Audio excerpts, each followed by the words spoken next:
Hello, hello, hello.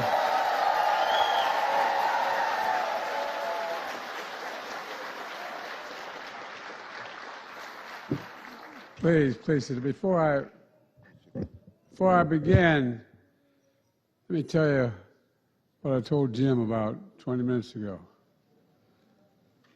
I used to start off as a young kid getting involved in the civil rights. My state, Delaware, to its great shame, anyway, fought on the wrong side of the war. My state was segregated by law. My state, Delaware, was no different in terms of its laws than South Carolina or any other southern state. And like two other states, just couldn't figure out how to get and fight inside the South because it was cut off. But the southern two parts of my state, they talk funny like you all do down here, you know what I mean? And but all kidding aside, I used to go when I got engaged I didn't plan on it. I love reading these biographies now, how I knew I was going to be president, I was going to run for president, et cetera. Truth of the matter was that I'm a kid who, we talk about impediments. I used to talk like that. I used to stutter. Came from a place called Claymont, Delaware, a lot of steel town, all went bankrupt. Come from Scranton, Pennsylvania, things didn't work out so well because of the economy. But you know what? Every time I spent time in the black church, I was telling Jim, I think of one thing, the word hope. No, not a joke. Pastor Sol, thank you for allowing me to be back in this pulpit. And Senator, thank you for that introduction. I appreciate it. You know, you made a really moving sermon, Pastor. And thank you for the congregation of Royal Missionary Baptist Church who welcomed me back to Charleston to worship with you. I prayed with you here in February of 2020 when I was running for president. On my final full day as president, of all the places I wanted to be was back here with you.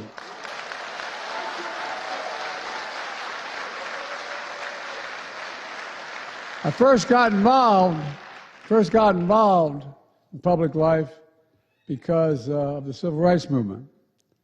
I'd attend 7:30 Mass at my church, then I'd go to another morning service at the AME Church in Delaware. The black church, the spiritual home of the black experience that helped redeem the soul of the nation, literally. That's the truth we honor. On the weekend we celebrate one of the political heroes, my political heroes, many of yours, Dr. Martin Luther King. I have two busts in my office that I can see from my desk. I had two political heroes growing up, Dr. King and Bobby Kennedy. No, I'm serious, sir. You've been in my office, Jim. There's two busts that I see from my desk. On Sundays, we often reflect on resurrection and redemption.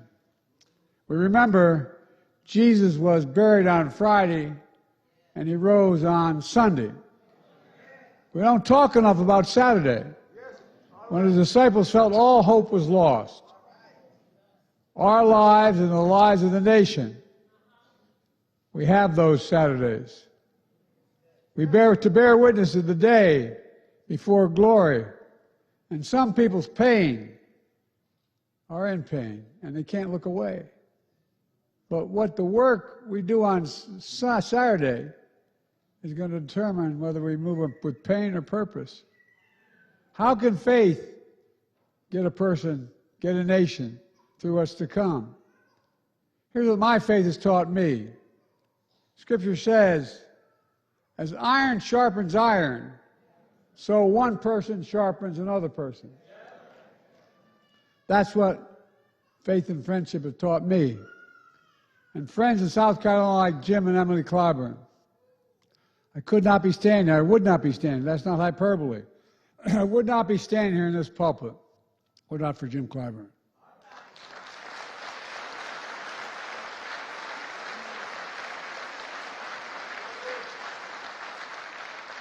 And although somewhat presumptuous of me, neither of us would be standing here without Emily. who we all miss dearly and who actually made Jim endorse me. Thank you, Emily. South Carolina friends like Fritz and P.C. Hollings, who leave me when I got through one of the most difficult times of my life. When I was a 9-year-old kid, I got a phone call saying my wife and daughter were dead, and my 2 boys were not likely to live. Well, guess what? Jim, Emily, Fritz, and P.C., and so many friends in South Carolina have always been there for me, especially in those Saturdays when I felt all hope was gone. Those days when I buried pieces of my soul. My wife, my daughter, my son Bo, who's the Attorney General daughter. When I felt like there was just a black hole in my chest sucking me into it. Anger and rage that I felt at the time. But then friends, your friends bear witness. They see your pain. They pick you up. They help you get to Sunday from pain to purpose. I felt that faith and friendship when I prayed with this congregation, when I played with the congregation, prayed with the congregation of Mother Emanuel. I went there and tried to confront them on my own Saturday. But it was they who ended up comforting me and arrived together and found grace together. Moved from pain to purpose, strengthened my faith in the service of others.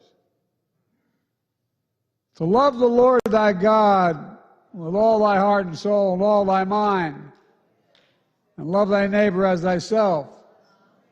Very easy to say, but very hard to do. But in the words, those words are the essence of the gospel, is the essence of the American promise. The idea, as was mentioned earlier, we're all created equal in the image of God and deserve to be treated equally throughout our lives. My dad used to say the greatest sin of all is the abuse of power.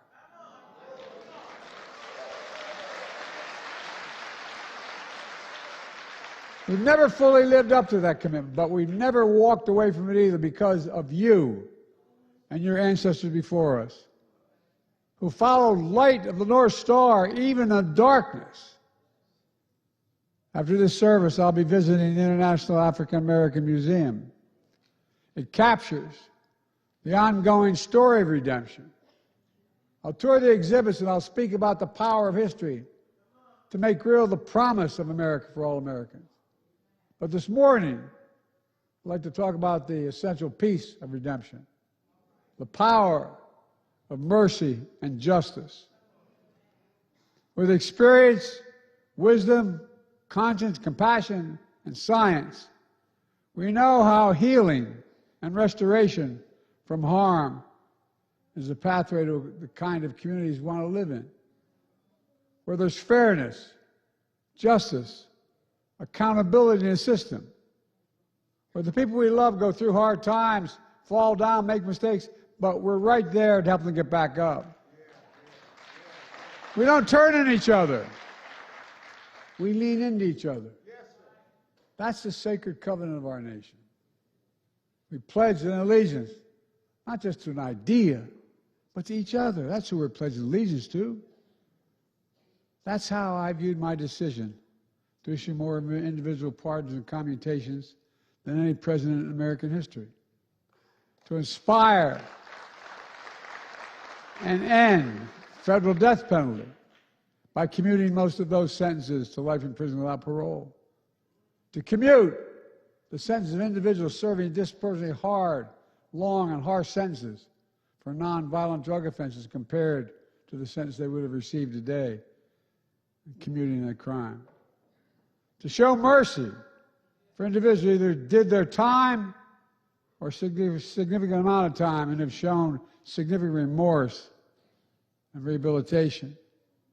To understand that supervision after release is critical to provide accountability and support, while knowing that government supervision over a very long time serves neither the interest of the person nor the public. These decisions are difficult. Some have never been done before. But in my experience, with my conscience, I believe taking together justice and mercy requires, as a nation, to bear witness, to see people's pain, not to look away, and do the work to move pain to purpose, to show we can get a person, a nation, to a day of redemption. But we know the struggle toward redeeming the soul of this nation is difficult and ongoing. The distance is short between peril and possibility. But faith teaches us the America of our dreams is always closer than we think. That's the faith we must hold on to for the Saturdays to come. We must hold on to hope. We must stay engaged. We must always keep the faith in a better day to come. I'm not going anywhere.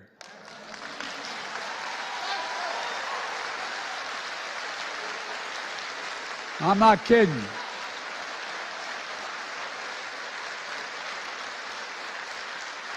So the people of South Carolina, thank you for keeping the faith. It's been the honor of my life to serve as your president.